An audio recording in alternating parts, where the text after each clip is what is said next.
fork, que para todos os efeitos e propósitos é mais ou menos a mesma coisa. Uma duplicata do projeto original. Só que para combinar as modificações de dezenas de desenvolvedores numa única versão, era um Ah, filha da p... Olá pessoal, Fábio Akita. Fiquei bem contente que vocês gostaram do vídeo de Git da semana passada. Como eu tinha dito, o objetivo não era fazer um tutorial, e sim dar contexto de como as coisas começaram e por que usamos Git hoje em dia para tudo. Porém, vocês devem ter notado que o vídeo ficou bem longo, passando de 1 hora, então obviamente eu não consegui dizer tudo que eu queria. Mas como parece que vocês gostaram do assunto, resolvi fazer logo esse na sequência para encerrar. Nesse episódio eu vou de fato fazer um formato mini tutorial no começo, só que não vai ser os comandos básicos. Como eu já disse, a essa altura você já devia ter ido no site oficial do Git e lido a documentação oficial, que faz um excelente trabalho de explicar não só o básico, mas tem bastante coisa avançada para estudar também. Na segunda metade, que começa nesse tempo aqui embaixo, se você quiser pular direto, eu quero dar mais contexto. Em particular, rapidamente explicar porque apesar do desenvolvimento de um dos projetos open source mais importantes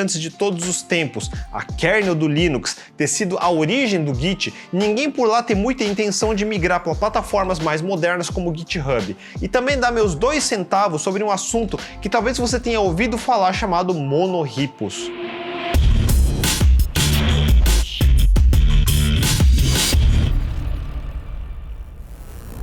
Para começar, eu quero explicar algumas coisas que eu acho que é importante qualquer desenvolvedor saber hoje em dia. A principal função de um repositório Git é gravar um registro preciso da história. Em qualquer momento você pode voltar no tempo e ver como seu código era exatamente 1 hora atrás, ou 1 dia atrás, ou 1 ano atrás. E ele consegue fazer isso garantindo que os dados colocados lá estão íntegros, ou seja, você nunca vai puxar um dado corrompido sem o Git te avisar. E para guardar tanta história ao mesmo tempo, ele faz o possível para economizar espaço. Apesar do Git sozinho fazer bastante coisa sem você saber, ainda assim tem maneiras de você estragar seu repositório. Então o tema desse mini tutorial, dessa primeira metade do vídeo, é um pouco sobre como zelar um pouco mais pelo seu repositório. E eu acho que a primeira coisa que você devia tentar fazer é: não escreve porcaria nas mensagens de commit. Tá ligado? Mensagens do tipo correção, ou fixing, ou hotfix, ou atualizando, ou qualquer lixo assim. Sendo mais exato, você pode fazer mensagens porcaria de commit, mas no seu próprio branch. Antes de mergear seu trabalho na master, por favor, escreve que nem gente, vai. O Tic e o Teco não vão reclamar tanto assim. Mas tudo bem, eu entendo, você começou a aprender Git semana passada, só sabe os primeiros comandos que todos os 10 mil tutoriais por aí já repetiram milhares de vezes. Digamos que você fez um git commit e escreveu uma palavra errada, mas agora já era, tá commitado, já foi, deixa pra lá. Não! Sempre conserta as coisas no minuto que notou o erro, e corrigir uma mensagem de commit é super fácil, nenhum inconveniente. Vamos lá, primeiro vamos adicionar alguns arquivos no stage. Agora vamos fazer git commit com um erro na mensagem. Putz, e agora? Se eu puxar o git log, olha que feio. Mas não tem problema, vamos fazer git commit -- amend com a mensagem certa e BUM! Olha só que simples. Completamente indolor e não te custou 2 segundos. Mas vamos mudar o exemplo. Digamos que você está programando, feliz e contente. Só para simplificar, vou só criar um arquivo vazio aqui e adicionar num commit. Só que aí você lembra, putz, esqueci que precisava fazer outra coisa. Então vou criar outro arquivo aqui e commitar com a feliz mensagem de fixing. Mas como sempre, nunca acaba quando você pensa. Daí dá algum outro pau e você lembra que precisava adicionar outro arquivo. Então vamos fazer isso e commitar com a criativa mensagem de fixing de novo. E você pode continuar fazendo isso e de repente você achava que ia terminar meia dúzia de commits atrás e em vez disso ficou com um monte de commitzinhos com mensagens toscas de fixing. Tudo bem, não tem nenhum problema fazer isso no seu branch, porque se você está desenvolvendo no seu branch e ainda não deu push para o servidor, você ainda tem uma chance de não passar tanta vergonha. Tem 2 formas de fazer isso.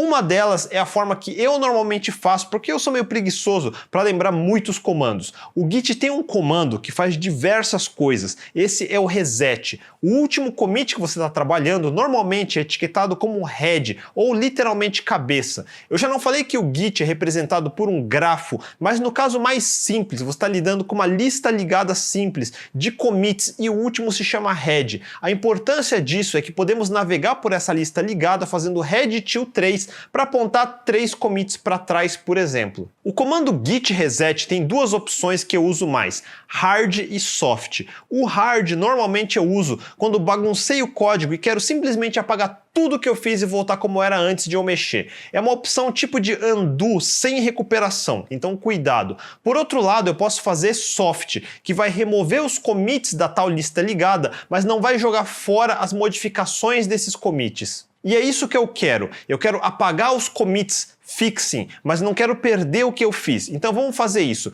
Git reset --soft head till 2, que foram os dois commits de fixing. Pronto, matei os commits e agora posso fazer um novo commit com uma mensagem decente. Se eu errar a mensagem, posso fazer amend, como falei antes, mas esse não é o jeito considerado oficial. Tem outro jeito. Então vamos refazer os commits feios de fixing de novo. Pronto.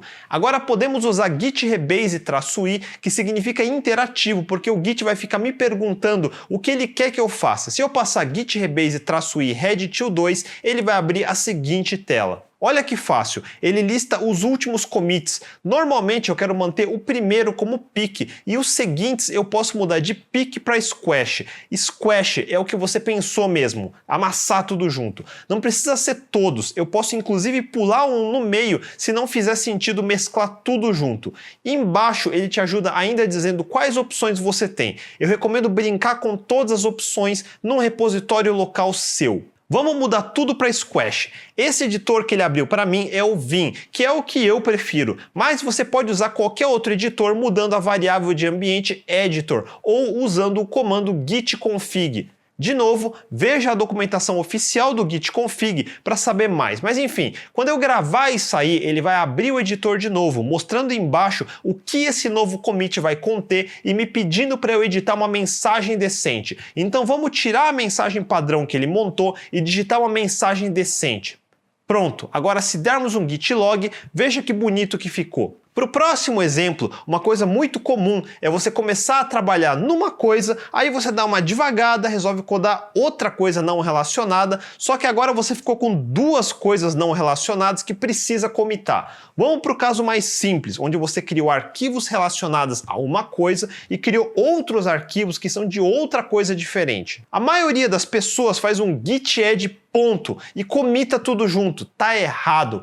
Commits devem ter só uma coisa de cada vez. Um commit para uma pequena funcionalidade, um commit para correção de bug, um commit para documentação. É meio difícil definir o que é essa coisa, mas usa o bom senso para variar. Não faz sentido você misturar um arquivo CSS de uma tela com uma linha nova de README, descrevendo infra, por exemplo. Vamos criar uns arquivos CSS qualquer, e vamos criar um arquivo README, por exemplo, e vamos criar mais algumas coisas para ficar mais realista. A coisa mais simples é dar um git add e o nome do CSS e fazer o commit só do CSS. Depois fazer git add separado do README e um commit só para ele. Quando você tem poucos arquivos, esse é o jeito mais simples, mas normalmente você se empolga ou está usando algum gerador de código de algum framework e fica um tanto de arquivo. Eu sei, é um saco digitar git add para cada arquivo para organizar o commit. Digamos que você começou fazendo a besteira de fazer git add ponto. Agora todos os arquivos estão misturados no stage e se você der git commit vai tudo para o mesmo commit.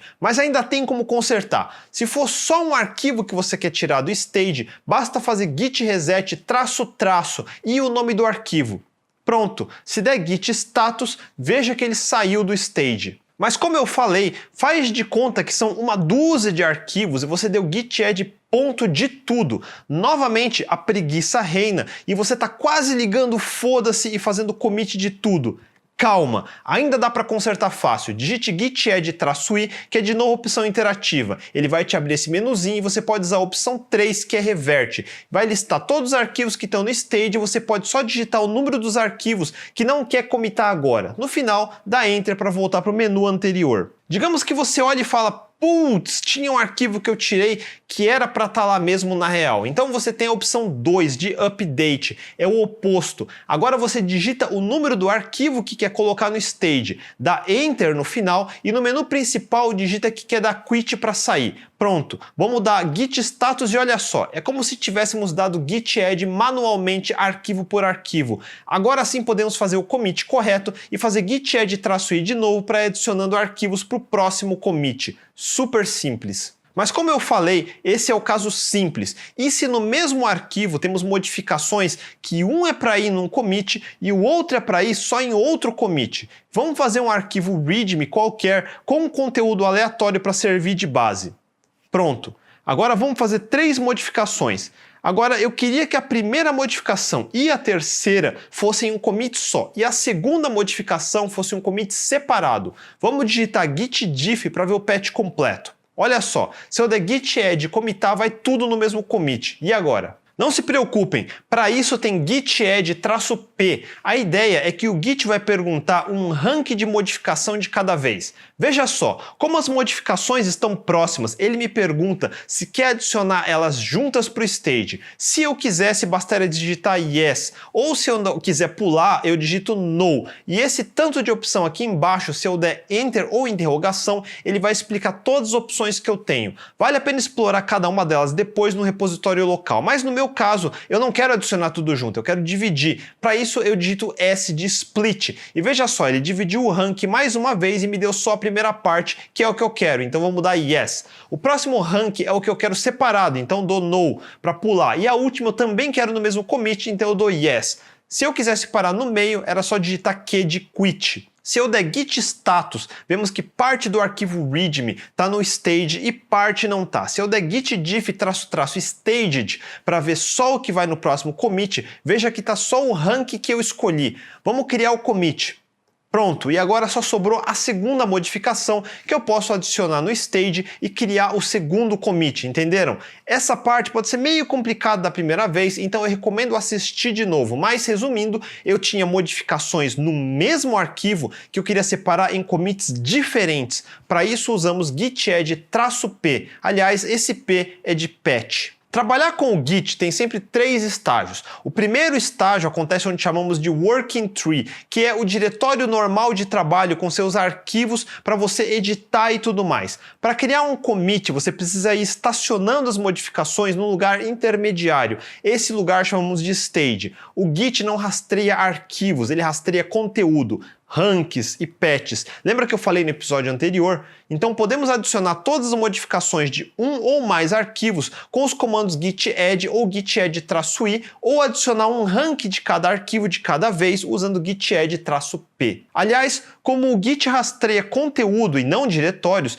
por isso que diretórios vazios nunca entram no repositório Git e por isso muitos frameworks reservam diretórios vazios colocando um arquivo vazio escondido como .gitkeep, só para o diretório ter alguma coisa e com isso conseguir adicionar no Git. Uma vez que eu tenho tudo que eu quero no stage, eu posso empacotar com o comando git commit, onde você cadastra uma mensagem e o Git vai terminar adicionando o resto dos metadados para grudar seu commit com uma nova cabeça do grafo com a etiqueta de head. Mas mesmo depois que você já commitou, ainda dá para voltar atrás. Você pode fazer git reset, tanto hard para apagar tudo sem dó nem piedade, ou git reset soft para tirar os commits do grafo e jogar as modificações de volta para o stage. Vamos fazer isso para você ver. Digamos que temos alguns commits. Vamos fazer git reset --soft head till 2 para apagar 2 commits. Essa sintaxe de head e tiozinho pode ser mais complicado se você tiver merges no meio do caminho. Então, recomendo pesquisar e estudar como isso funciona na documentação oficial. Mas para a maioria dos casos, serve associar que esse número é o número de commits para trás. Por exemplo, se você quiser reverter um commit de merge que aponta para outros 10 commits, isso é um galho paralelo no histórico. Basta usar head till 1, que ele vai matar só o commit do merge, que é quem liga os outros commits, e você some com os 10.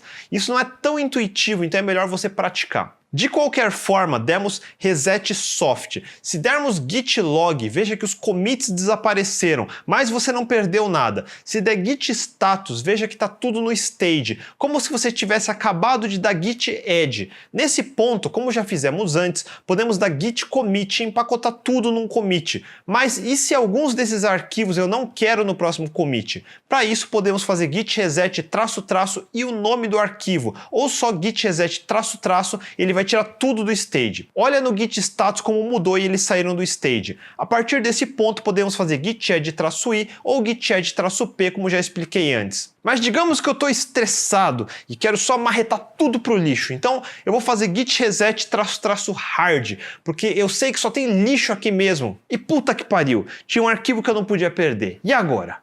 Calma, se você tiver o SHA-1 do último commit, tá tudo certo. E por sorte demos um git log aqui em cima, então temos o SHA-1 e podemos fazer o equivalente a um undelete. Mesmo se eu não tivesse, ainda ia dar, só ia dar um pouquinho mais de trabalho para achar o commit certo. Como eu disse antes, o Git é um banco de dados de grafos. Quando demos o reset, só mudamos a etiqueta ou referência do branch master 2 commits para trás. Os commits em si não foram apagados, eles foram só marcados para serem apagados. Aliás, Pro tip, sempre evite apagar dados, melhor sempre marcar como apagado. E de tempos em tempos o Git roda um garbage collector, que você pode executar manualmente com o comando git gc, que seria o equivalente a esvaziar a lixeira do Windows. Mas não queremos rodar o GC agora. Vamos primeiro tirar nossos commits da lixeira. Para isso, podemos rodar o comando git reflog-b para criar um novo branch com o SHA-1. Aproveitando, note que normalmente usamos só um pedaço do começo do SHA-1 em vez do SHA-1 inteiro, porque como raramente eles colidem, só a versão curta é suficiente para achar o commit. E pronto, se dermos git log, veja que o master continua apontando 2 commits para trás, mas acabamos de anexar a etiqueta de teste para o commit antigo. Se eu quiser recuperar de volta para o master, basta dar git checkout master para voltar para master, e como estamos trabalhando só localmente, sem dar push ou pull de servidor, podemos fazer um git rebase desse teste. E se dermos git log de novo, veja que o branch master está apontando para o mesmo commit que o branch teste. Se listarmos os arquivos, pronto, está tudo recuperado. Agora podemos respirar fundo e reescrever esses commits sem perder algo importante. Ah, sim, e pode apagar esse branch temporário com git branch -d teste. Pronto, tudo limpo. Tudo que eu mostrei até agora são comandos que você pode e deve usar no seu dia a dia para manter o histórico dos seus commits limpos. Muita gente, especialmente iniciantes e amadores, ligam foda-se para isso. Eu mesmo sou culpado de já ter dado push de muito commit ruim, então eu não posso julgar tanto. O correto é deixar limpo, repositório limpo, código limpo. Tudo isso faz parte de você se tornar um profissional. É que nem sua casa ou seu escritório. Você pode jogar lixo no chão, pode deixar as coisas sujas. Isso diz muita coisa sobre você. Se for um espaço compartilhado, demonstra sua falta de respeito com as pessoas ao redor. E se você é um tech lead, ou seja lá que posição que é responsável por mergear pull requests dos outros, é parte do seu trabalho rejeitar pull requests se eles estiverem sujos e ruins. Senão, para que você serve? Rejeita sumariamente pull requests que estão quebrados, incompletos, sem teste, bagunçados, com coisas que não deviam estar misturadas, com commits sem mensagens decentes e descritivas. Tudo isso faz parte do protocolo de boa vizinhança. Ah, mas estamos com pressa, os prazos estão apertados, foda-se se está um pouco bagunçado, um pouco quebrado, depois a gente arruma. Não, depois que alguma coisa é mergeada na master, ninguém nunca mais vai arrumar. Faz direito da primeira vez, sujeira se acumula e ninguém nunca vai limpar. O que vai acontecer, como sempre acontece, é que lá na frente essa sujeira vai aparecer. E quando a produtividade cair, o número de bugs aumentar, mais pessoas novas entrarem na equipe, com todo mundo copiando os maus hábitos, é tarde demais. É muito difícil, se não impossível, mudar maus hábitos depois. Então enforce bons hábitos no começo. 10 anos atrás, tinha um excelente programador na minha equipe e ele gostava de mentorar os outros desenvolvedores. Eu não tenho certeza, mas eu acho que todo mundo podia dar push direto na master. Ainda não era tão comum usar pull requests como fluxo de trabalho. Ele basicamente apagava o commit da master se o novo código tivesse 100 testes. A regra dele era muito simples. Código sem teste não tem lugar no repositório. E ele tinha razão. No começo todo mundo reclama, depois sabe o que acontece? Todo o código está com cobertura de teste, a produtividade não cai, mais do que isso ela aumenta porque no futuro não acumulou débito técnico. Débito técnico daria um outro episódio inteiro, mas resumindo, é qualquer coisa que você sabe que devia fazer, mas acha que vai te deixar mais devagar, então você escolhe pular, você cria uma dívida. Só que como o nome diz, uma hora você tem que pagar essa dívida, e quanto mais demora, mais os juros vão aumentando, vai ficando cada vez mais caro, mais e mais rápido. É uma escolha e às vezes realmente compensa assumir uma pequena dívida, basta ter consciência de pagar os juros sem reclamar depois. Mudando de assunto, falando em projetos dos outros, vai uma outra dica. Tô parecendo uma vitrola quebrada, mas na documentação no site oficial do Git tem um capítulo sobre migração de projetos para Git. Eu mencionei que mesmo se você tiver num projeto Subversion, ainda assim pode usar Git. Para fazer isso, primeiro você vai instalar o suporte a Subversion do Git. Vamos voltar para o Ubuntu e instalar o pacote apt install git svn. Todas as distros têm algum pacote similar. Feito isso, vamos clonar o projeto do próprio Subversion, que obviamente está em Subversion.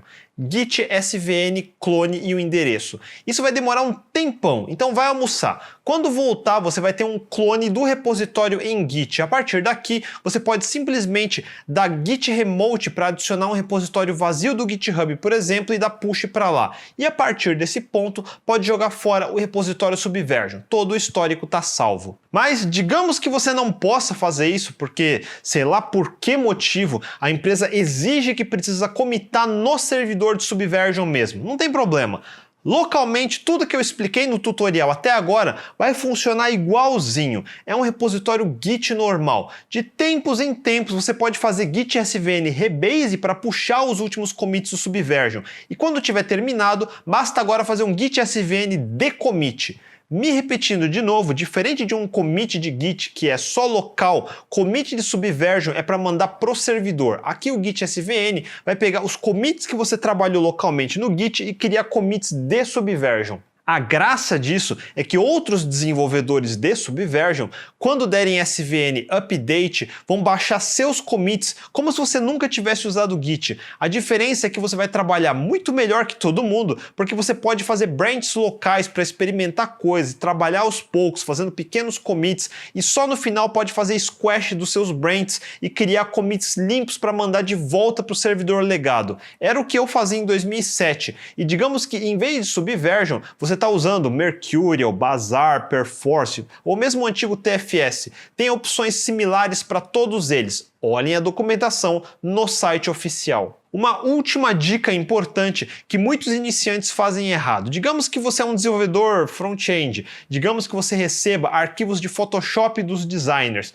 E como é de costume, vira e mexe, os designers mandam novas versões dos Photoshops. Uma hora vocês perdem noção de qual era a versão mais nova e ninguém chega num consenso de qual era a versão do design certo para mexer. Para facilitar, alguém tem a grande ideia de criar uma pasta chamada Photoshop na raiz do projeto e vocês ensinam o designer a usar Git também. Daí sempre que tiver versões novas, todo mundo recebe no próximo pull e ninguém mais se confunde. Ótima ideia. Só que isso está errado se você não souber o que é LFS. Lembrem do que eu ensinei no episódio anterior. Ferramentas como diff, patch, o próprio Git têm algoritmos muito bons para lidar com ranks e patches de texto. Porém, Photoshop é um arquivo binário. Não existe nenhuma forma eficiente de se fazer patches de arquivos binários. Se você tentar mergear binários sem saber a estrutura interna delas, a chance de dar problemas é praticamente garantido. Portanto, o Git não faz deltas de binário, ele grava o binário inteiro. Aliás, ele grava o arquivo inteiro para cada modificação. Para entender o problema, pensa assim.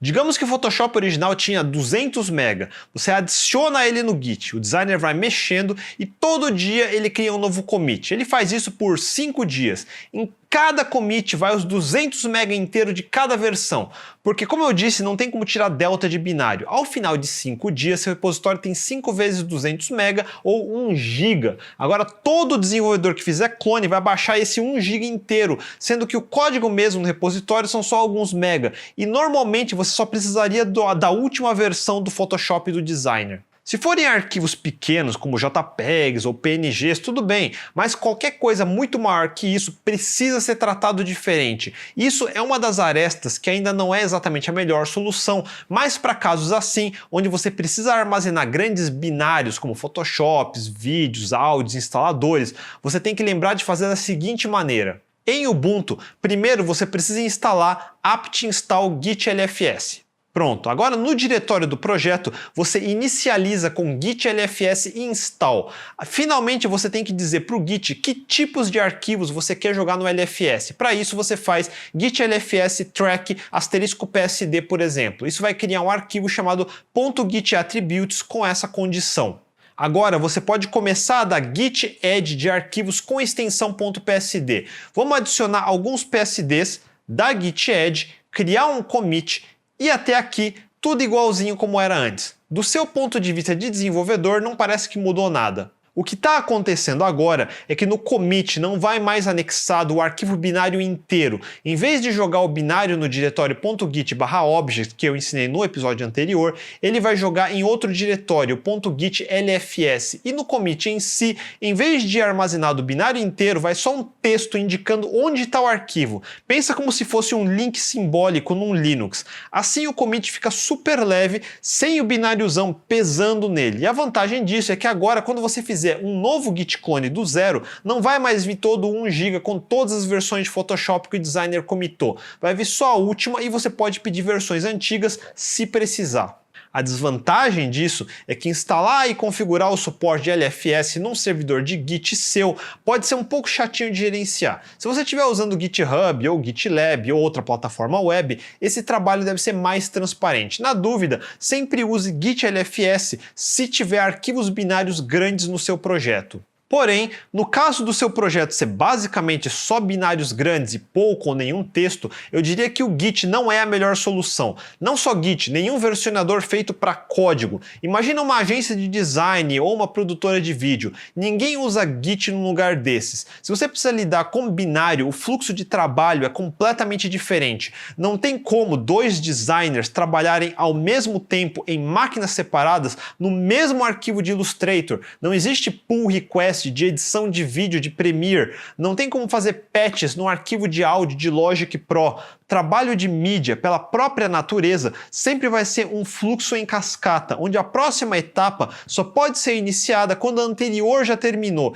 e sempre que precisa voltar passos é uma dor de cabeça. Por isso mesmo, não é incomum ver servidores de arquivos em rede de alta velocidade, rede de 10 gigabit, com servidores mais parrudos, com gigabytes de RAM para fazer buffer, e soluções bem caras, como os famosos Jellyfish da LumaForge, cujos modelos mais baratos, como o de 32 TB móvel, começam em mais de $9.000. E 32 TB é bem pouco espaço na real. O servidor que começa com 80 TB não sai por menos de $30.000. Tá vendo por que um Mac Pro de $10.000 não é caro para um lugar desses? Voltando ao assunto, para poucos binários como designs de Photoshop, vídeo MP4 de tutorial do seu produto, manuais em PDF e coisas assim, use o GitLFS. Mas digamos que você não sabia disso e já tem um repositório com um monte de binário e já está sentindo que tá lento. Todo mundo que faz git clone fica esperando um tempão baixar tudo pela internet e na cidade que você mora sequer tem internet de banda larga com fibra. E agora? O problema de um repositório de versionamento é que, por princípio, o binário agora está anexado num commit, e esse binário é usado também para gerar o SHA-1, que identifica o commit, lembra? Se eu tirar o binário, vai necessariamente mudar o SHA-1. Qual que é o problema disso? Lembra que o Git é um DAG, ou seja, um grafo, onde os nós são cada commit apontando para o anterior. E como que um commit aponta para o anterior? Fácil, armazenando nele o SHA-1 desse commit anterior. Ou seja, se o SHA-1 do commit anterior mudar, o SHA-1 de todos os outros commits que apontam para ele mudam também. Portanto, sim, é possível arrancar fora um arquivo do Git, mas para fazer isso precisamos literalmente reescrever toda a história até o ponto onde o binário foi adicionado pela primeira vez. Se fizer isso, todo mundo que trabalhava no repositório antigo vai precisar dar um Git clone novo, tudo outra vez. Se você está no ponto onde seu repositório tem gigas de tamanho e está ficando cada vez pior, só adicionar o Git LFS não vai adiantar, porque o LFS só vai ficar ativo para novos commits, mas os antigos vão continuar no repositório. Entendido isso, vamos aos finalmente. A situação tá feia, a equipe concorda que vale a pena todo mundo parar de trabalhar um pouco para limpar o repositório. Lembra todo mundo para dar push das suas coisas para o servidor. Uma solução é usar o recurso de filter branch do Git, mas ele é muito lento. Não, em vez disso, vamos usar uma ferramenta feita em Java chamada BFG, e eu gosto dele só pelo nome. Eu não sei se foi essa a inspiração, mas qualquer um que tenha jogado Doom sabe o que é um Big Fucking Gun. Eu vou deixar o link nas descrições abaixo, mas resumindo, primeiro você instala Java na sua distro. Como cada um tem seu jeito, veja nas documentações para cada sistema operacional. No Ubuntu eu acho que seria um apt install openjdk. Agora você baixa o jar nesse link. Para executar um Java, se você não sabe, é rodar o comando java -jar com o caminho para onde você baixou o jar. Agora você precisa fazer um git clone --mirror do repositório gigante. Tem que ser com mirror, porque quando você acabar e der git push, ele vai reescrever todo o repositório. Mais ou menos como se você fizesse um git push com --force. Com o BFG, você pode escolher remover arquivos específicos pelo próprio nome, mas se forem muitos, você pode escolher remover todos os blobs maiores que um certo tamanho, por exemplo. Digamos que todos os seus vídeos tenham 100 MB ou mais, então use essa opção para remover por esse critério. Tem um outro caso de uso para o BFG, se por acaso, em vez de arquivos grandes, na realidade, você fez a besteira de iniciante, que todo mundo faz, e comitou arquivos de configuração com senhas hard-coded de coisas de produção. Se você não sabia disso, deixa eu explicar. Jamais comite coisas como senha no repositório. Mesmo se você apagar do arquivo depois, o histórico vai continuar lá. Se você fez a monumental besteira de comitar senhas no Git, agora você precisa obrigatoriamente atirar o BFG para reescrever a história também. Lembram que eu já expliquei que o Git não apaga para sempre seus commits? O BFG vai gerar novos commits e reapontar todas as referências de branch e tudo mais corretamente, mas os commits antigos vão continuar na lixeira. Para apagar definitivamente, você vai usar o comando git gc. O procedimento correto é primeiro rodar um git reflog para expirar tudo que você não vai precisar e depois rodar o git gc assim. Feito isso, é só dar um git push, digamos, para o repositório principal do GitHub. E agora você pode apagar essa cópia local onde rodou o BFG e todo mundo pode dar git clone de novo do novo histórico. E sim, o procedimento não é exatamente trivial nem rápido, mas também a ideia é que se você fizer certo, como eu expliquei até agora, você não devia precisar rodar algo assim. O BFG é para os casos raros onde você fez merda e agora temos que limpar a merda. Se isso fosse Pulp Fiction, o BFG seria Winston the Wolf e você é o Vincent ou Jules tendo que limpar a merda dentro do carro. E falando em sujeira, vamos falar rapidamente sobre monorripos. Esse é um daqueles assuntos que arrisca ser controverso, mas eu vou tentar simplificar para vocês. Se você nunca ouviu falar dessa palavra, se não me engano começou com Twitter, mas o que interessa é o seguinte, digamos que você é uma empresa de tecnologia gigante, mais especificamente uma com poucos produtos, muito populares, centenas de desenvolvedores internos como um Twitter. Pior ainda, digamos que esse produto é composto por dezenas de bibliotecas e microserviços. Imagina o pesadelo logístico. Você tem dezenas de pull requests aparecendo toda hora em dezenas de repositórios de códigos.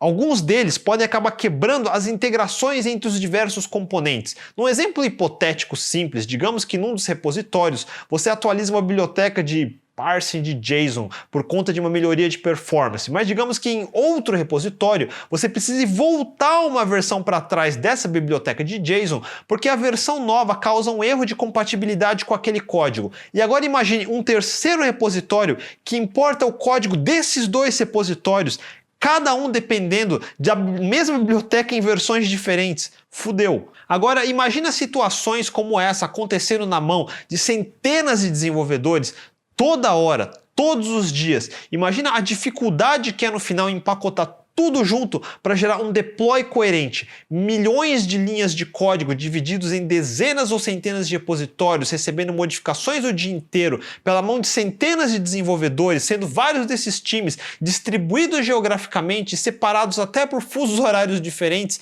e no final precisa empacotar uma versão de produção sem bugs. E isso tem que acontecer com bastante frequência, tipo uma vez por semana ou mesmo uma vez por dia. E também o deploy acontece em centenas de máquinas espalhadas em dezenas de data centers pelo mundo. E para piorar, imagina 20 anos de histórico de código acumulado no caso de alguém como o Google. Falando em Google, no caso dele, estamos falando de mais de 1 bilhão de linhas de código, mais de 25 mil engenheiros e quase 20 anos de histórico num monorepositório gigante com todo o código da empresa, que hoje já passou dos 80 terabytes só de código. Esse é o tipo de desafio que empresas como Twitter, Google, Facebook, Netflix e outros gigantes enfrentam todos os dias. Nesse contexto, é muito fácil de imaginar que uma das técnicas que pode ajudar é reunir todos os projetos que compõem o produto num único repositório. Mais do que isso, vendorizar, ou seja, baixar as dependências de terceiros e também comitar junto com o código, em vez de instalar bibliotecas só durante o processo de deployment em produção. Por que você acha que o Go, que é a linguagem criada pelo Google, não tem um gerenciador de dependência tradicional como um NPM de JavaScript? Porque o Google prefere manter todas as dependências estáticas junto com o projeto. Eles também preferem compilar todas as dependências estaticamente no mesmo bináriozão, de forma que não precise depender de quase nada instalado no sistema operacional. Essa é a necessidade deles. E um Go da vida foi primariamente feito para resolver os problemas específicos deles, não necessariamente os seus. Casos como Google, Twitter ou Facebook são obviamente pontos fora da curva. Você pode contar nos dedos quantas empresas têm o mesmo nível de problemas. Agora vem o ponto principal. Você não é o Google.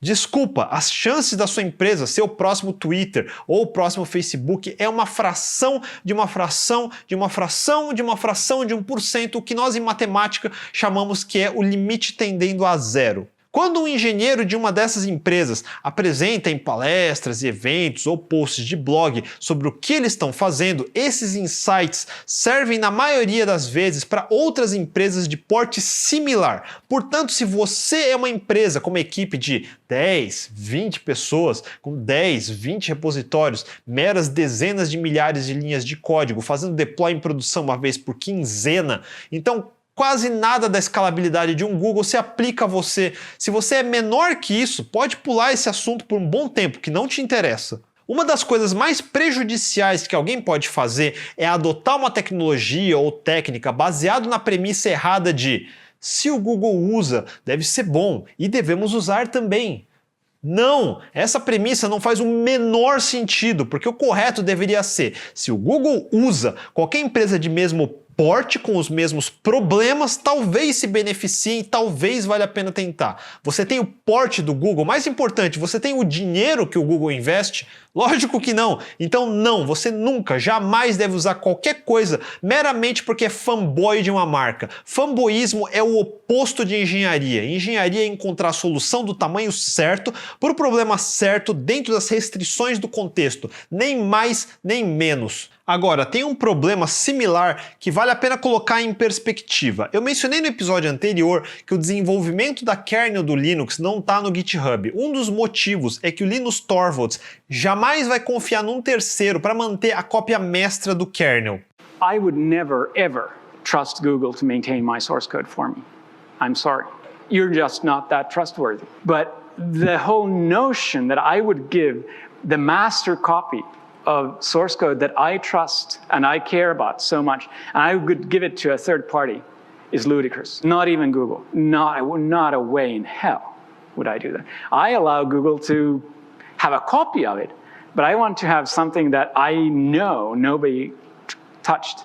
Mas tirando isso, seria bem difícil usar o fluxo de trabalho e interface gráfica ou mesmo as APIs do GitHub. Assim como no caso do monorepo, daria para ficar horas listando item a item todos os prós e contras e explicar tecnicamente os efeitos para cada caso em particular. Em vez disso, eu quero que vocês leiam os links que eu vou deixar nas descrições abaixo e por hoje eu quero listar só os pontos que eu acho importantes. A kernel do Linux é um dos projetos open source mais antigos em atividade hoje e com maior quantidade de código e com a maior quantidade de voluntários colaborando ao redor do mundo. Dezenas de empresas de dezenas de setores dependem do Linux. A kernel em si é tecnicamente um monorepo, mais corretamente ela é um monotree. Diferente de projetos dentro de um Google, onde a maior parte dos repositórios é centralizada e todo mundo clona de um único lugar, no caso do kernel existe o repositório do Linux, só que o único desenvolvedor que trabalha nesse repositório é o próprio Linux. Cada distro, como o Ubuntu, Fedora ou outros, tem seus próprios repositórios principais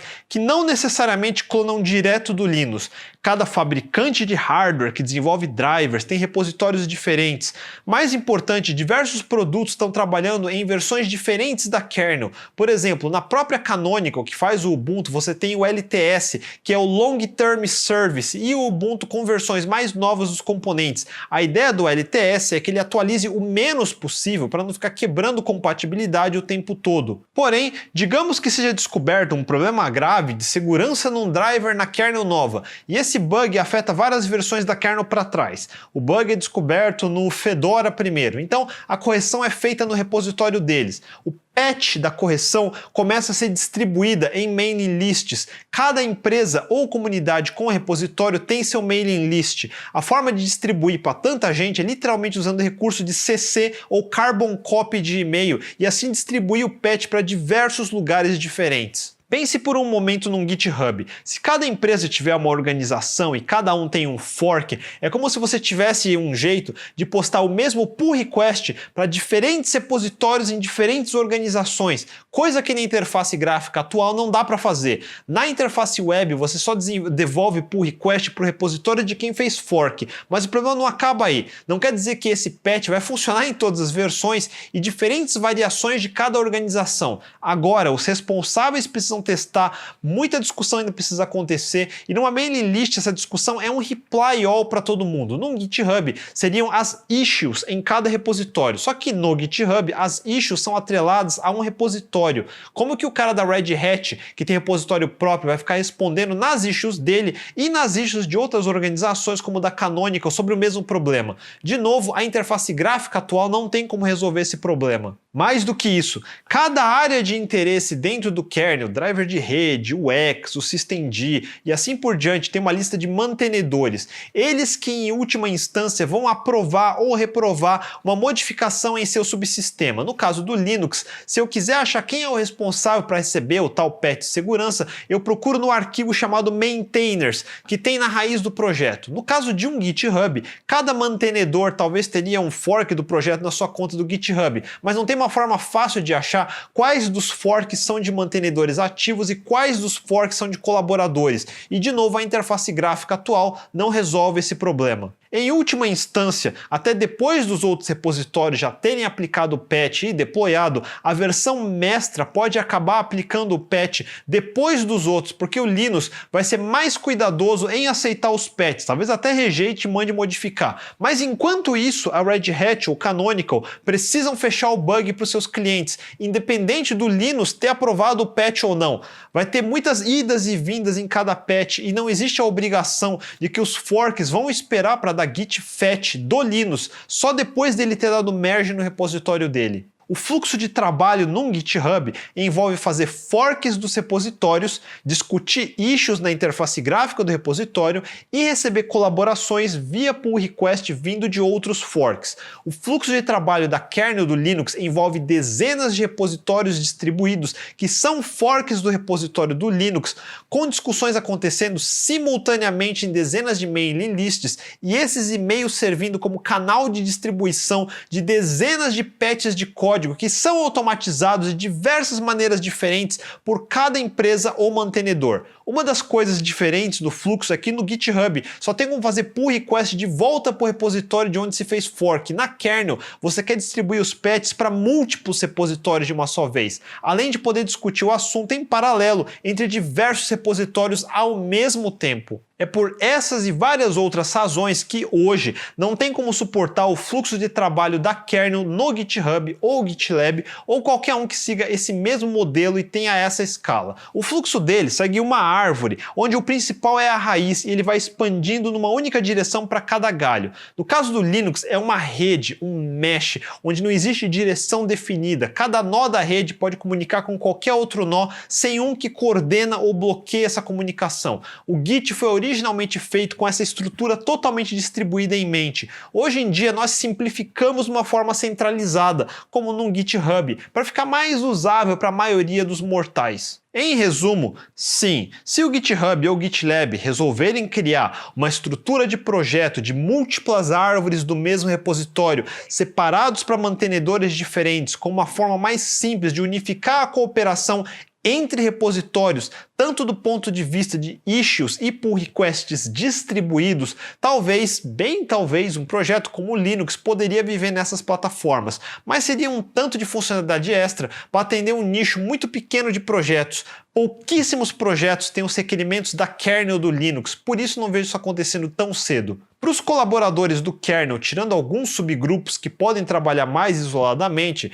digamos equipes de drivers ou algo assim, a grande maioria ainda vai ser mais produtiva com simples mailing lists e distribuindo patches, sem ficar na dependência de nenhuma plataforma controlando a comunicação. Em ambos os casos, monorrepos do Google, Facebook ou monotree da kernel do Linux, nenhum é o nosso caso comum, meu ou seu. Para a maioria esmagadora dos projetos, o Git Flow do GitHub, com um repositório principal, diversos forks e pull requests que voltam para o repositório principal e um único lugar para registrar issues, ainda é o caso de uso mais produtivo. Você, como desenvolvedor, antes de perder muito tempo tentando achar que devia usar monorrepos porque é fã do Google, ou que deveria usar fluxos de monotrees porque é fã do Linux, primeiro, para de fazer commit sujo com mensagem de fixing para lá e para cá e escreve código decente. Eu posso estar sendo meio injusto em generalizar, mas eu vou fazer mesmo assim.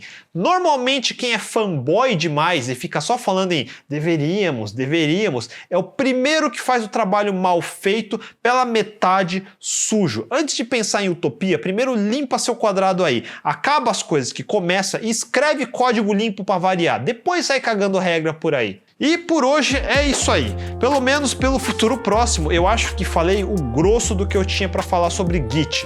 E como eu disse no primeiro episódio de Conhecimentos Gerais, Git é obrigatório saber. E Git é uma ferramenta que à medida que você vai usando e explorando, mais surpresa ele vai revelando. Não é uma coisa que você aprende num workshop de poucas horas e já acha que sabe tudo. Eu diria que se você realmente gosta de programação, Git vai te manter fascinado por um bom tempo.